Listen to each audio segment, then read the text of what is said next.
Hi అండి, అందరు ఎట్లున్నారు? మంచిగా ఉన్నారా? మేమైతే చిలుకూరు దగ్గరికి హాఫ్ సారీ ఫంక్షన్కి అయితే వెళ్తున్నాం. వచ్చే వారికి ఏ టైం అవుతుందో తెలియదు. మా ఆయన, నేను, మా పాప ముగ్గురం కలిసి వెళ్తున్నాం. నా కొడుకు అయితే రావట్లేడు, వాడు ఇంటికానే ఉంటాడంట. హాలిడేస్ కదా, మేము రోజు ఒక ఫంక్షన్కి వెళ్తున్నాం. చూడండి, ఇగో మా ఆయన, నేను ఇంకా సైడ్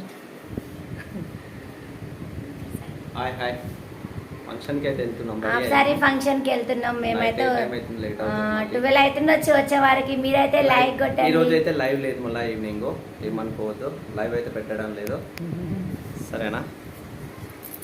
లైవ్ అయితే పెడతలేదు, లైవ్ అయితే లేదు.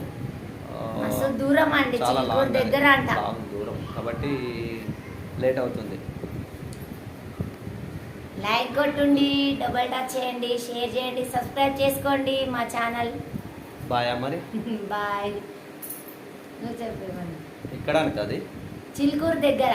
చిలుకూరు దగ్గర ఏం ఫంక్షన్ అది? Half sorry function. అవునా, అందుకోసం రెడీ అయినావా? సూపర్ రెడీ అయినా. మళ్ళీ ఈవినింగ్ పెట్టుకురు, వాళ్ళు ఈవినింగ్ పెట్టుకురు. అందుకే ఈవినింగ్ అయితే బెస్ట్, చాలా ఉంటుంది.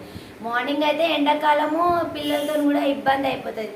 అందరు ఇప్పుడు ఇలాంటి ఫంక్షన్స్ అన్నీ ఈవినింగే పెట్టుకుంటారు, ఎందుకంటే కొంచెం మంచిగా చల్లగా ఉండాలి, ఎండాకాలం కదా. అందుకే సాయంత్రం అయితే అన్ని చల్లగా చేసుకోవచ్చు కూడా. అట్లా మగవాళ్ళకు కూడా బాగుంటుంది చల్లగా అయితే. నైట్ అయితే బాగుంటుంది, ఏంటంటే పూజ చేయడానికి బాగుంటుంది అట్లా కదా. బాయ్ మరి. బాయ్ అండి అందరికీ. లైక్ చేయండి, కామెంట్ చేసి సబ్స్క్రైబ్ చేసుకోండి. Bye bye.